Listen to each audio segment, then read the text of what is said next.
Lubos na ikinalulugod ng manunulat na ibahagi ang kwentong ito ng libre. Ang pinakamalaking gantimpala ay inyong pagtangkilik. Gayunpaman, kung sa tingin ninyo ay karapat-dapat ang akdang ito ng karagdagang suporta, malugod naming tatanggapin anumang inyong maiaabot. Maaari po ninyong gamitin ang QR code na nasa inyong screen.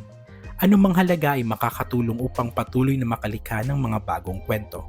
Tandaan, hindi po ito sa pilitan, kundi isang voluntaryong pagsuporta lamang. Maraming salamat po.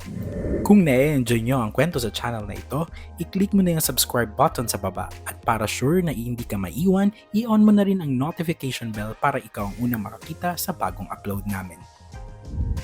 Ang nilalaman ng akdang ito ay buong-buong katang-isip lamang.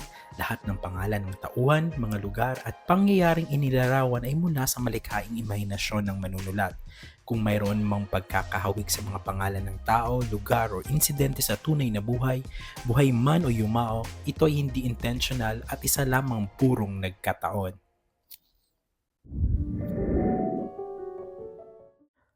Kumuha si Axel ng isang kutsara at tumikim ng sabaw.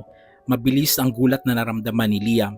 Hindi lang dahil sinubukan talaga niya ito, kundi dahil halatang nagustuhan talaga niya ang lasa. Napatango si Axel at kumuha pa ng isang higop ng sabaw, pagkatapos ay kumuha ng malaking piraso ng labanos at kanin. Tumingin si Axel kay Aling Celia at ang kanyang ngiti ay tunay at seryoso. I know what sinigang is, pero ngayon lang po ako nakatikim ng ganito. Tita Celia, this is really good. Napakasarap, nagustuhan ko po. Lihim na kinilig si Liam. Ang simpleng pagkagusto ni Axel sa luto ng nanay niya ay tila mas mahalaga pa kaysa isang bonus. Hala, salamat naman Axel. Sige, kain ka lang. Kumain ka pa ng marami. Nang matapos kumain si Axel at si Liam at nang makapagpasalamat si Axel sa masarap na sinigang, tumayo na siya. Salamat po tita at tito. Babalik na po ako sa Maynila. Formal at magalang na pagpapaalam ni Axel. Agad na napatigil sa Aling Celia. Hala Axel, gabing-gabi na anak, 10:00 na. Delikado na ang daan pabalik, maraming kurbada dito sa amin. Sumingit si Mang Lito puno ng pag-aalala rin. Oo nga iho, dito ka muna matulog, mas mahalaga ang kaligtasan mo, huwag ka nang umalis. Napatulala si Liam, alam niyang totoo ang sinabi ng nanay at tatay niya. Delikado talaga ang daan kapag gabi, lalo na pag walang kasama. Pero ang isipin na matutulog ang kanyang boss sa bahay nila ay nagpalaki ng kanyang mga mata. Wala pong problema tito, magalang na sagot ni Axel ngunit halatang nag-iisip. Nag-alok si Mang Lito ng isa pang ideya. Huwag ka nang umalis iho. Kung wala ka namang masyadong aalahanin sa Maynila, dito ka muna magstay. Malapit ng fiesta sa amin. Simula na ng paghahanda kaya sana makisaya ka. Pwede kang manatili rito kahit hanggang 1 linggo pa. Tumingin si Axel kay Liam na ngayon ay halos hindi na humihinga. Ngumiti si Axel. Kung hindi po ako nakaabala, sige po, maraming salamat po sa inyo. Lihim na sumigaw sa tuwa ang puso ni Liam. Huwag kang mag-alala sa kwarto, sabi ni Mang Lito na mabilis na umakto na. Malaki naman ang kwarto ni Liam pero ang kama pang isahan lang eh. Ikaw na gumamit ng kama iho, si Liam na lang ang sasahig, sanay na yan. Tay, bulong ni Liam nahihiya sa pagiging prangka ng tatay niya. Wala pong problema tito, sagot ni Axel na hindi man lang nag-alangan. Ayos lang po ako kahit sa sahig, huwag na po ninyo ako isipin. Mas mabuti po kung si Liam na lang ang nasa kama. Hindi iho, bisita ka namin, huwag ka naman mag-alala, seryosong sabi ni Aling Celia. Teka, iho, meron ka bang dalang damit na pantulog o damit panloob man lang? Tanong ulit ni Aling Celia. Bahagyang napangiti si Axel. Wala po, hindi ko po inaasahan na magstay ako rito, pero okay lang po yun, sumingit si Mang Lito. Iyan na lang muna ang isusuot mo na pantulog. Bukas ng maaga, si Celia ang mismo ang bibili ng damit mo sa palengke, lahat ng kailangan mo. Salamat po tito, sagot ni Axel na ang tinig ay puno ng pagpapahalaga. Mag-aabot sana ng pera si Axel para sa bibilhin bukas, ngunit tinanggihan ito ni Aling Celia at Mang Lito, sila na daw ang bahala. Pasalamat nila sa paghatid kay Liam. Pagkatapos ng maikling usapan sa hapagkainan, iginiya na ni Liam si Axel patungo sa kanyang kwarto. Simple lang ang kwarto, sapat lang para sa isang tao. May isang maliit na kama sa sulok at isang study table na punong-puno ng aklat at papel at isang lumang aparador. Pasensya na sir, maliit lang po.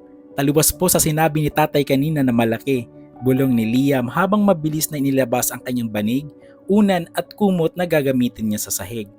Tahimik na pinanood ni Axel ang ginagawa ni Liam. Wala siyang sinabi habang hinahanda ni Liam ang kanyang sariling higaan. Nang makita ni Liam na nakaupo lang si Axel sa gilid ng kama, hindi mapakali, tumingin siya sa kanyang boss. "Sir, okay lang po ba sa inyo ang unan at kumot?" tanong ni Liam, puno ng pag-aalala. "Pasensya na po, hindi po malambot ang kama namin, baka po sumakit ang likod ninyo pagising ninyo." Tingnan ni Axel si Liam ng direkta, ang kanyang mukha ay seryoso ngunit ang kanyang tono ay malumanay at may pagmamalasakit. "Hindi mo ba ako titigilan sa pag-aalala mo, Liam?" tanong ni Axel. "Huwag mo akong alalahanin, ayos lang ako. Ang mas iniisip ko, ayos ka lang ba dyan sa sahig?" "Ayos na ayos po sir," mabilis na sagot ni Liam na halos na flatter sa pag-aalala ni Axel. "May banig po ako at ito lang po ang nakasanayan ko tuwing uuwi ako." Tiningnan ni Axel ang banig na napansin niyang malinis ngunit manipis. "Pero kung malamig dyan," sabi ni Axel, "pumunta ka na lang dito sa kama, magkakasya tayo." "Sir!" bulalas ni Liam na biglang namula. "Hindi po pwede, babae po ako, lalaki kayo. Hindi pwede," pabirong sabi ni Liam sa boss niya. Napailing si Axel. Hindi na siya nagpumilit pa ngunit tingin niya kay Liam ay nananatiling puno ng pag-aalala. Mahigit 1 oras na ang nakalipas mula nang humiga sila. Nakikita ni Axel na tulog na si Liam sa sahig, sa tabi ng pader. Si Axel na nakahiga sa kama ay hindi makatulog. Ang simpleng banig na ginagamit ni Liam kahit may kumot pa ay tila kulang sa ginhawa para sa malamig na gabi sa probinsya. Napatingin si Axel sa gawin ni Liam. Kahit tulog na, mukhang nilalamig si Liam. Kung minsan gumagalaw ito na parang lalong sumisiksik sa banig. Hindi nagtagal, bumangon si Axel mula sa kama. Tiningnan niya muna ang pinto upang masiguradong sarado ito. Pagkatapos dahan-dahan siyang lumapit sa sahig sa tabi ni Liam. Walang pag-aalinlangan, humiga si Axel sa tabi ni Liam. Kinumutan niya muna ng maayos si Liam at pagkatapos ay maingat niyang kinuha ang ulo ni Liam at nilagay ito sa kanyang balikat. Siniguro niyang nakumutan silang dalawa. Pinagmasdan ni Axel ang mukha ni Liam. Payapa at tahimik ang pagtulog nito, taliwas sa maingay at masiglang Liam tuwing gising. Ang simpleng itsura ni Liam ay nagbigay ng biglang kapayapaan kay Axel. Doon sa init na simpleng banig at yakap, nakaramdam si Axel ng ginhawa. Hindi na nagtagal at nakatulog ito. Bago pa man sumapit ang 6:00 ng umaga, nagising na si Liam dahil sa nakasanayan na niyang gumising ng maaga upang tumulong sa mga gawain. Dahan-dahan siyang gumalaw, ngunit may naramdaman siyang mabigat at matigas na nakayakap sa kanya. Nang imulat niya ang kanyang mga mata, isang mabilis na pagkabigla ang sumalubong sa kanya. Hindi lang siya ang nasa sahig. Nasa tabi niya si Axel at magkayakap silang dalawa. Ang ulo ni Liam ay nakahiga sa matipunong dibdib ng kanyang amo habang isang braso ni Axel ay nakapulupot sa kanyang likuran. Huminto ang paghinga ni Liam. Labis siyang kinikilig. Ang init ng katawan ni Axel at ang amoy ng mamahaling pabango na humalo sa amoy ng banig ay nagdulot ng kakaibang kiliti sa kanyang dibdib. Dali-dali siyang nagtanong sa isip, "Bakit nasa tabi ko si Sir? Anong nangyari? Hindi ba dapat nasa kama siya?" Hindi niya alam kung paano ito nangyari at pag nagtanong siya ay masisira lang ang sandaling iyon. Maya-maya, naalala niya na kailangan siyang maging abala ngayong araw dahil pagsisikapan nilang tapusin ang lahat ng paghahanda para sa fiesta kinabukasan. Maingat na dahan-dahang bumangon si Liam. Tiniyak niyang hindi magising si Axel. Marahan niyang inalis ang kanyang ulo mula sa dibdib nito at maingat siyang umalis mula sa yakap. Nang makatayo na siya, tiningnan niya si Axel na ngayon ay payapang natutulog.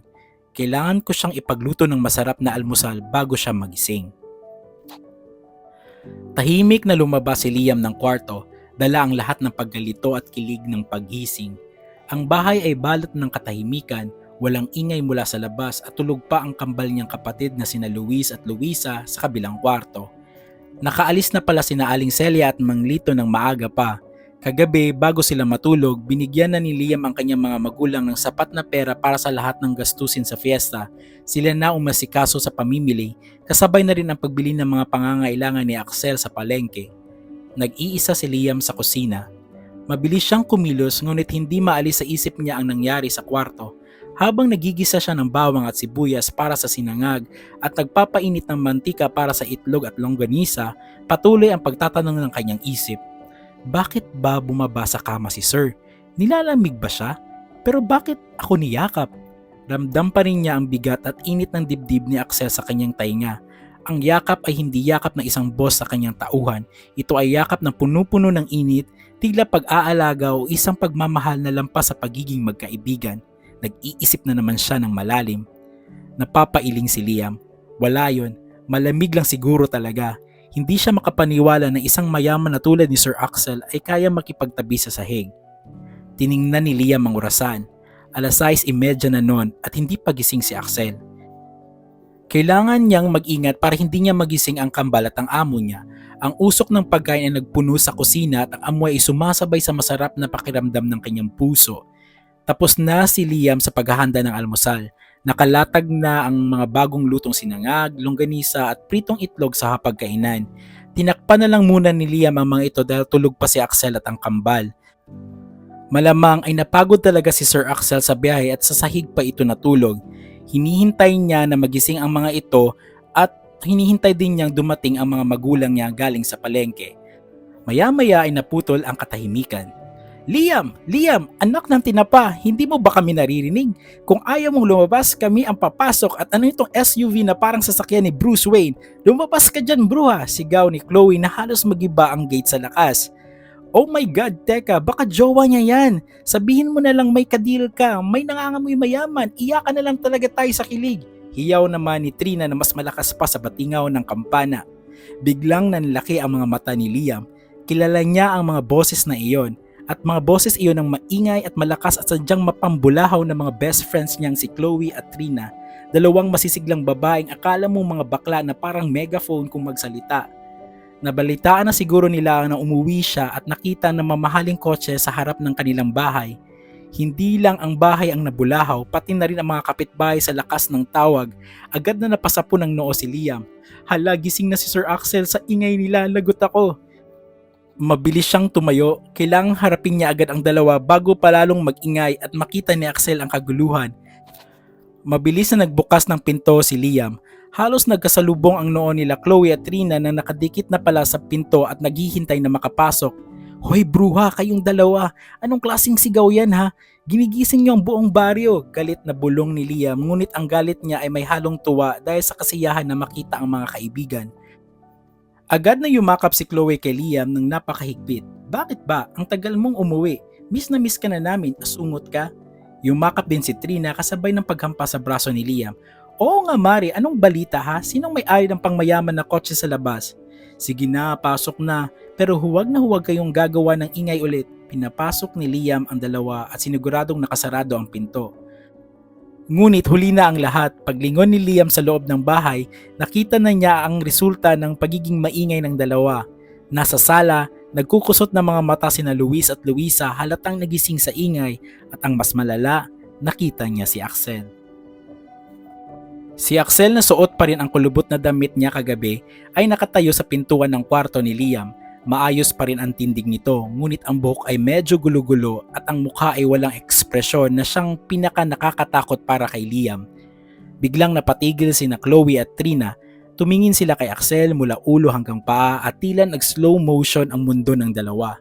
Oh my God, tili ni Chloe. Hindi na ito sigaw sa labas kundi isang mas matinis at kontroladong tili ng paghanga. Mabilis na tumakbo si Chloe patungo kay Axel na parang isang tuta na nakakita ng buto. Hi ginoong gwapo, hello, ako po si Chloe at ako ang best friend nitong si Liam. Sa totoo lang, single po ako, walang kasintahan, walang ni aso at pusa. Sinindan siya ni Trina at nag-iikot pa ng buhok sa harap ni Axel. Hello po, ako po si Trina at kung single po si Chloe, ako ay single sa lahat ng single. Hindi ka naman po siguro pagmamay-ari ng iba. Nang laki ang mga mata ni Liam, parang gusto na siyang lumunin ng lupa. Hoy, kayong dalawa, sinita ni Liam ang dalawa at mabilis siyang lumapit kay Axel. Sir Axel, pasensya na po kayo. Sila po ang mga kaibigan ko, nakakahiya po talaga ang mga pinaggagawa nila. Yumuko si Liam na tila nagmamakaawa.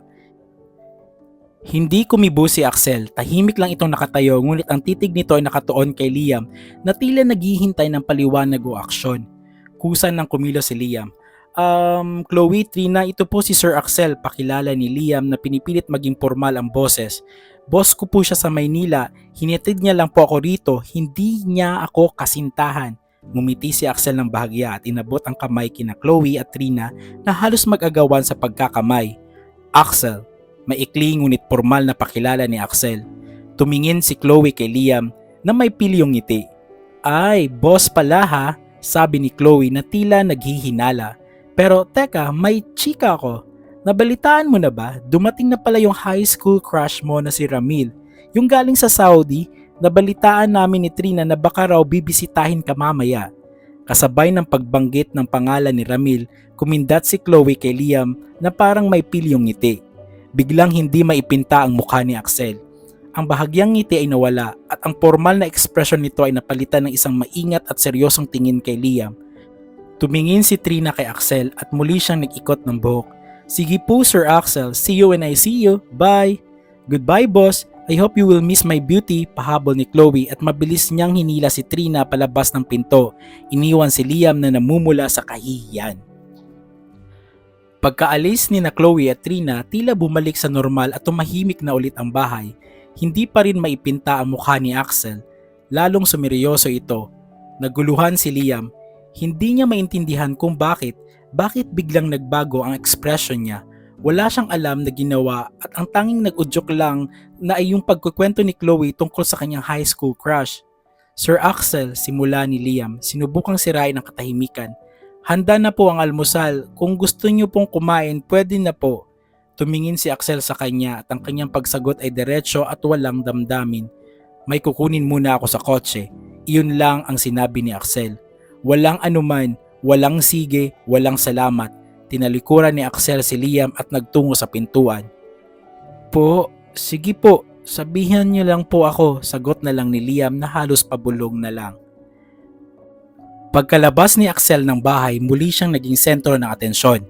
Sa isang lugar na bihirang makakita ng mamahaling SUV at lalaking artistahin, pinagtitinginan ng mga kapitbahay si Axel, lalo na ang mga kababaihan na tila natulala sa kanyang dating. Hindi alintana ni Axel ang mga tingin. Nagtungo siya sa kotse, binuksan ang likod at may kinuha siyang laptop bag na mukhang personal niyang gamit marahil para magtrabaho. Papasok na sana siya ng bahay nang mapatigil siya. Sa di kalayuan ay may humintong tricycle na punong-puno ng mga pinamili. Pagkababa ni na Aling Celia at Mang Lito, agad nilang sinimulan bitbitin ang sandamakmak na supot ng plastik at bayong, halatang galing sa palengke para sa fiesta. Agad na lumapit si Axel at nagtungo sa mag-asawa. Magandang umaga po tito at tita, marami po kayong napamili, formal ngunit magalang na bati ni Axel. Nagulat sina Mang Lito at Aling Celia na hindi inaasang sasalubungin sila ng boss ng kanilang anak. Ay Axel, ikaw pala anak, oo nga ang dami naming napamili. Alam mo na para sa fiesta, nakangiting sagot ni Aling Celia. Hindi na nagtanong pa si Axel. Mabilis niyang kinuha ang pinakamabigat na bayong mula sa kamay ni Mang Lito at ang mga supot na bitbit ni Aling Celia. Hayaan niyo na po, ako na po ang magdadala, sabi ni Axel. Aba, salamat anak, napakabait mo talaga. Masayang sambit ni Mang Lito na laking ginhawa nang mawala ang bigat sa kanyang kamay.